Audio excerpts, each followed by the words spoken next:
About 9 months ago, Apple released a product that many people think is one of the best products Apple has ever put out, but I'm not so sure they're right. It's this, the M2 iPad Pro. The first thing we need to talk about is the physical design of this iPad. I love the iPad Pro, how surgical it feels in your hand. Everything looks like it's done with precision. All the edges, they're not rounded, they're cut off sleek and sharp. So when you're holding it, you feel like you're holding something that was designed with a ton of intentionality. This iPad is incredibly thin, and so it's really light in your backpack, but it's also not flexible and bendy. It's extremely rigid. And for me, when I hold this in my hands, it's like the wildest thing to think, wow, Apple really has made a tank out of this thin and light little device. The camera bump on the back is pretty large, and so if you're gonna use it while sitting it down and writing it, I would suggest having a case where it kind of offsets that. If you're using the camera at all to take pictures, I dislike you quite a bit. Don't take pictures with iPads. The buttons on the sides, they have a really nice click. It's pretty satisfying, and same with the lock screen on the back. And there's a USB-C port in this, which for me is so helpful because I absolutely hate, just like everybody else, hate the fact that the iPhone is still on the Lightning cable. It is so much more helpful to have everything on USB-C, so we're just traveling around with one single cable and one single charger and not having to constantly switch back and forth. On my iPad Pro and on my iPad Mini, they both have USB-C. I wish everything was just USB-C always. Next, let's talk about the screen on this iPad. It is absolutely gorgeous. It's got the liquid retina display with the ProMotion display, which means it's got, I think it's like 120 hertz refresh rate. And so whenever you're using it, everything feels so incredibly smooth. The colors are incredibly accurate on this device. And so when you're watching things on the internet like YouTube or Netflix, anything like that, the colors are so incredible. Now, the reason it's so important to have a color accurate screen is a lot of people use the iPad Pro in professional workflows. And so you might have a photographer that goes out on the field, takes a bunch of pictures, loads them onto the iPad to see how the colors turned out. Or a video editor who shot a video, has to fly home on a plane. Instead of pulling out his big 16-inch laptop, he pulls out his iPad, does all the color grading on it. So this screen being as high quality as it is for professionals is really important. And I'm so pleased to say that Apple knocked it out of the park with this display.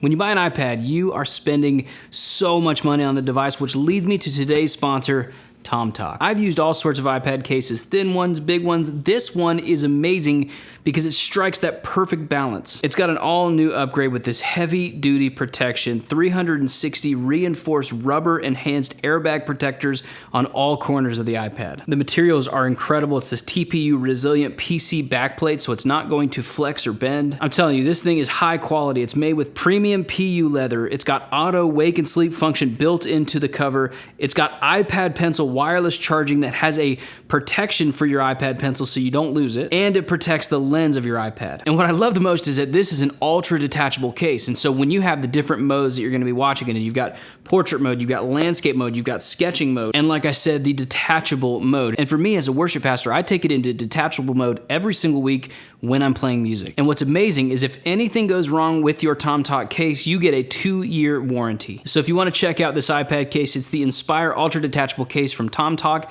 The link is in the description. Thank you again, tomtoc, for sponsoring this video. Next, I want to talk about some of the internals of this device. It's got the M2 chip in it, which is awesome. It is cool to have that much power. Like, this is as powerful as a full laptop that has the M2 chip in it. So if you're not familiar with Apple's M2 chips, they're a system on the chip. It's called an SoC, which means all of your RAM, all your graphics, and all your CPU power is on one chip. So there's no upgradability. If you ever wanted to upgrade an iPad, you have to buy a whole new iPad. That might hold some people back, but that's pretty normal in the tablet world. So if upgradability is your thing, this ain't it, chief. But as far as the M2 chip goes for the iPad Pro, it is so impressive, but I still have not even been able to make it sweat. Like, when I look at my workflow and I load in any kind of videos and I want to do them either on the Final Cut app or on the DaVinci app, it doesn't break a sweat. So yes, it is absolutely nice to have that much power in this small and light of a device, but I haven't really found anything where I can really put it to the test. Like, it would be amazing to see what kind of work people can do on an iPad Pro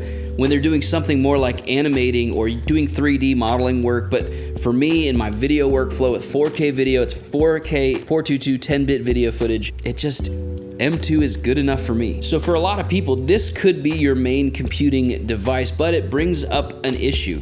This is not a full computer operating system. Now, I know a lot of people, they have made a workflow out of an iPad, but even when I watch those videos of people who, I saw 9 to 5 Mac just did one where it's like 1,500 days as an iPad as your main computing device, your workflow still looks clunky. And so I really wish, I know Apple would absolutely never do this, but I wish so bad that they would open up the iPad to be able to run Mac OS, since the M2 chip is in the Mac computers. The reason they won't do that is it'll cannibalize their profits, right? You have a group of people who buy both a computer and a tablet. If those two things were in one, all of a sudden all of that profit's gone. So anybody who's still holding out, waiting for the iPad Pro to be able to run all of Mac OS, just get rid of that dream right now. So I think the good news is, though, once you add a keyboard and a mouse to this, it really does function a lot like an actual computer, but there are some random workarounds that you have to deal with. Next, let's talk about the audio on this iPad. It's got 4 speaker grills. They sound okay, but with a device that's this thin and this light, you are always going to be better off if you just throw a pair of AirPods in. That's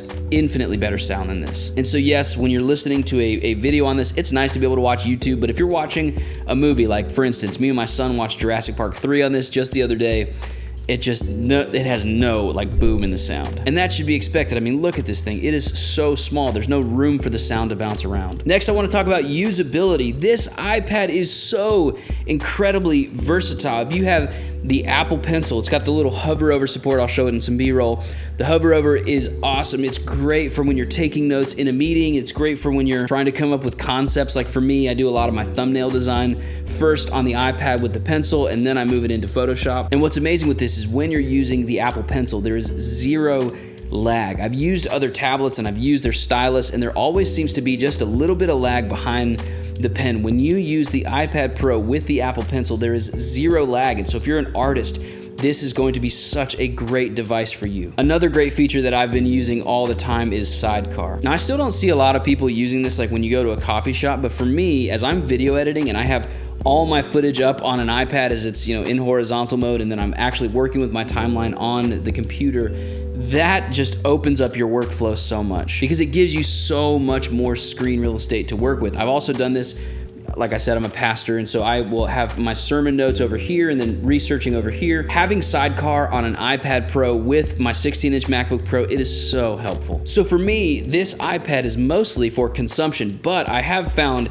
it's getting better and better at production. So tell me in the comments below, do you mostly use your iPad to consume content, or do you use your iPad to be productive? I'd love to hear how you're using it. Next, I want to talk about the battery life of the iPad Pro, and I have great news for you. The iPad Pro is an absolute beast when it comes to battery life. I can wake up in the morning, read my Bible for an hour, go to work, send emails all day, write scripts, do all these different things, video edit on it, photo edit on it, and by the time that I come home from a full day of work, I still have about 50% of my battery life left. I've used the Magic Keyboard on this, and that does kind of tank the battery life a little bit more, but not that much. And so the good news is, if you need an all-day workhorse, this iPad is definitely a good buy for you. So now I want to get into some of the things that I don't like. Like I said at the beginning of the video, there are a few things that just kind of irk me the wrong way. The first one is the price versus the usability. Like I said, it's got the M2 chip in it, and that's awesome, and you're paying for all of that extra power that you're probably never going to use. And so the base model, it's around $800. That's way too much money for an iPad. I would way rather go for either the iPad Air or just the regular old iPad. The next thing that I really don't like, and this is not necessarily an iPad problem, but just gaming on Mac in general, I don't like the feel of the Mac arcade system and all that. They just feel like garbage games. None of them really feel like they're super fun. They're not AAA quality, and so that to me, if you're looking at an iPad to kind of be a gaming device for you, you're out of luck. And the final thing that I don't like about this iPad, oddly enough, is the size. It still feels just a little bit too big. I've had the 12-inch, I've had the 11-inch, I have the iPad mini, and I just want something a little bit smaller than this 11-inch iPad. I know they make smaller ones like the iPad Air and the regular iPad, but that M2 chip is so essential for my workflow with all of the video editing needs that I have. So that might not be a problem for you, but for me, it is. And so those are a few things that I just really don't like about this iPad. But I think overall, my conclusion is this. This is a fantastic product. Apple has made a workhorse that has tons of battery life, has a beautiful screen, it's thin and light, so 9 months later, it's still pretty good. Guys, like this video if you found it helpful. That just tells YouTube that this is a quality video to push out to more people, and comment in the comment section below if you made it this far. Tell me what city you're watching this in. Guys, I love you. I'll see you all in the next one.